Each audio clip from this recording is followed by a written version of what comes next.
Hello friends, नमस्कार। मैं सतवीर यादव लेके आया हूँ आप सभी के लिए भारतीय राज्य व्यवस्था का एक महत्वपूर्ण टॉपिक जिसका नाम है विधायिका। लेजिस्लेचर की बात करेंगे हम यहाँ पे आज। विधायिका के संदर्भ पे जानकारी जुटाएंगे कि विधायिका है क्या, विधायिका के अंग कितने होते हैं। साथ ही विधायिका के अंदर हम पार्लियामेंट के ऊपर बात करेंगे कि पार्लियामेंट में कौन कौन है, पार्लियामेंट के सेशंस के बारे में चर्चा करेंगे। तो आज का वीडियो बड़ा खास होने वाला है। तो चलिए स्टार्ट करते हैं आज का टॉपिक विधायिका।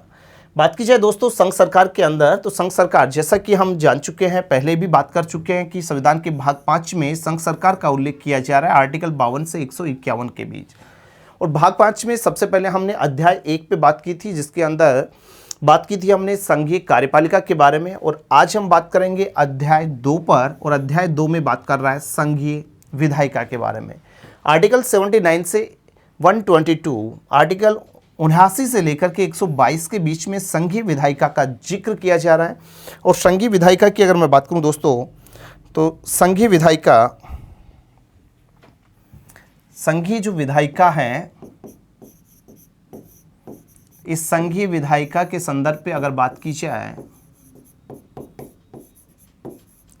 तो संघीय विधायिका संविधान के भाग 5 में अध्याय 2 में इसका उल्लेख है। आर्टिकल 79 से आर्टिकल 122 के बीच में इसका उल्लेख किया जा रहा है। और संघीय विधायिका की अगर बात करें तो संघीय विधायिका का जो गठन है, इस गठन पे अगर चले हम दोस्तों, तो संघीय विधायिका का जो गठन होता है, गठन में कौन होता है, तो गठन में एक होता है राष्ट्रपति, और इसके अलावा एक आती है हमारी संसद। पार्लियामेंट की बात की जा रही है, संसद की बात की जा रही है। तो राष्ट्रपति व संसद से मिलकर के संघीय विधायिका का गठन हो रहा है। और संसद के 2 सदन होते हैं। संसद के सदन कितने, तो सदनों की अगर बात की जाए तो 2 सदन होते हैं। एक सदन को बोला जाता है लोकसभा,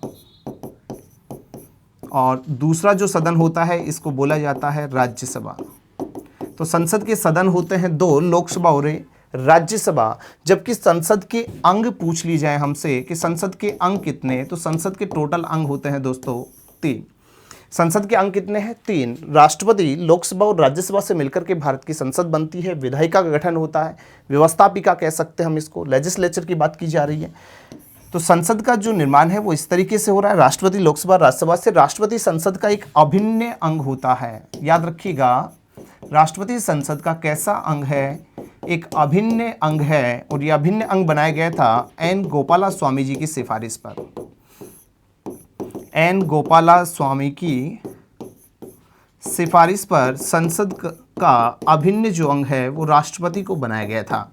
ठीक है दोस्तों, तो इस तरीके से संसद का क्या हो रहा है, गठन हो रहा है। अब यहाँ पे जो बात की जा रही है संसद के बारे में, संघीय विधायिका के बारे में, यह है हमारे भारत की जो संसद है, भूतपूर्व जो भवन है, संसद का पुराना वाला जो भवन जो हमारे सामने है।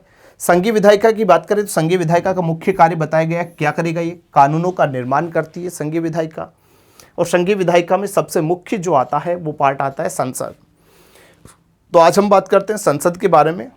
संसद जिसे देश का क्या बोला जाता है, हृदय केंद्र कहते हैं। तो देश का हृदय केंद्र होती है संसद।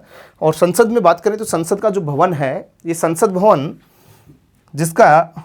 जिसकी जो परिकल्पना है ये 1911 में की जा रही है। संसद भवन की परिकल्पना 1911 में, और परिकल्पना की है एडविन लुडविग और हर्बर्ट बेकर के द्वारा। संसद भवन की परिकल्पना एडविन लुडविग और हर्बर्ट बेकर ने की है।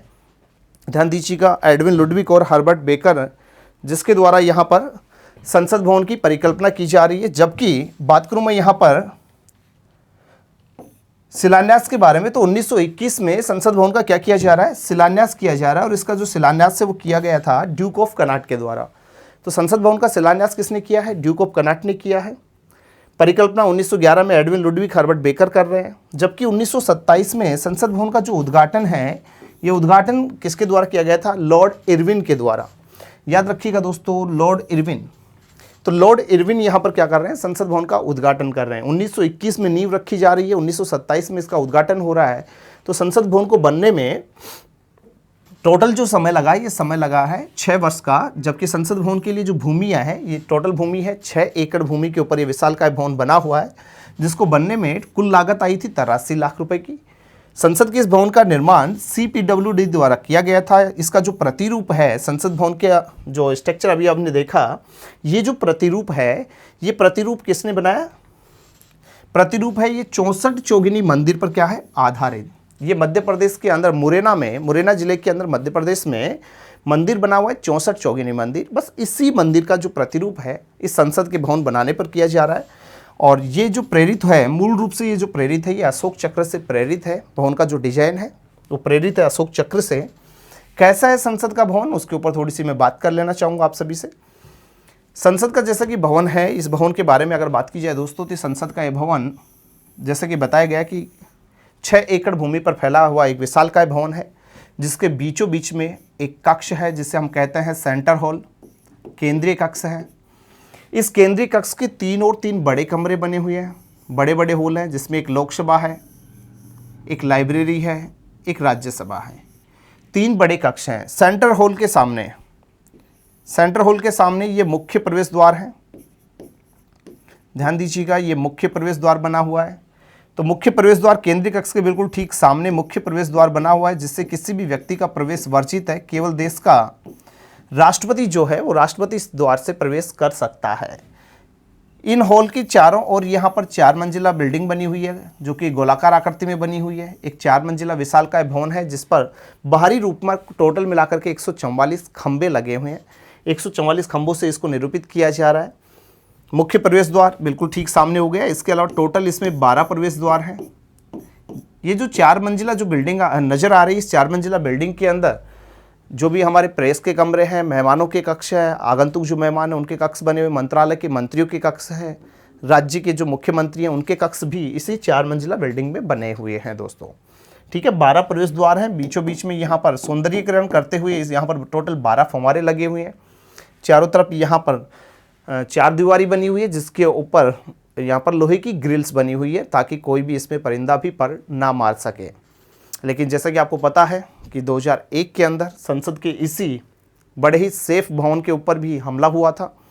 2001 में आतंकी हमला हो रहा है संसद के ऊपर, जिसका मुख्य आरोपी था अफजल गुरु, राइट है। 2013 में जिसे फांसी दी गई थी। तो ये संसद भवन है, जिसे देश का हृदय केंद्र कहते हैं। तो ये हमारा जो पुराना वाला भवन है संसद का, कुछ इस आकृति में दिखाई देता है हमें।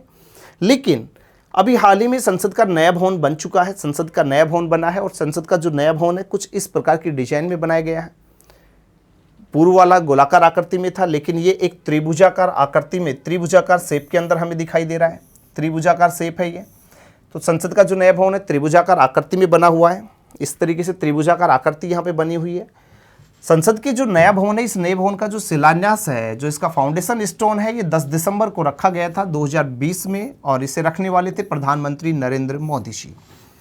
देश के प्रधानमंत्री नरेंद्र मोदी जी के द्वारा यहाँ पे संसद का जो नया भवन है इसका शिलान्यास किया गया था 10 दिसंबर 2020 को। और जो ये नया जो भवन है, ये नया भवन सेंट्रल विस्टा प्रोजेक्ट, ध्यान देना दोस्तों, सेंट्रल विस्टा प्रोजेक्ट की बात कर रहा है। सेंट्रल विस्टा प्रोजेक्ट के तहत क्या किया गया है, निर्मित किया जा रहा है, इसके द्वारा बनाया गया है, जिसको बनने में टोटल 972 करोड़ की लागत स्वीकृत की गई थी। ये बजट जो आया था 972 करोड़ का ये बजट रखा गया था, जिसमें से 862 करोड़ में टाटा स्टील लिमिटेड के द्वारा भवन बनाने का ठेका लिया गया था। तो भवन बनाने का जो ठेका है टाटा स्टील लिमिटेड ने लिया था 872 करोड़ के अंदर, जबकि 110 करोड़ में इसका जो इंटरनल जो डिज़ाइन है वो डिज़ाइन तैयार करने के लिए HCP जो डिज़ाइन एंड प्लानिंग जो कंपनी है, HCP डिज़ाइन एंड प्लानिंग जो कंपनी है, इस कंपनी को ठेका दिया गया था 110 करोड़ में।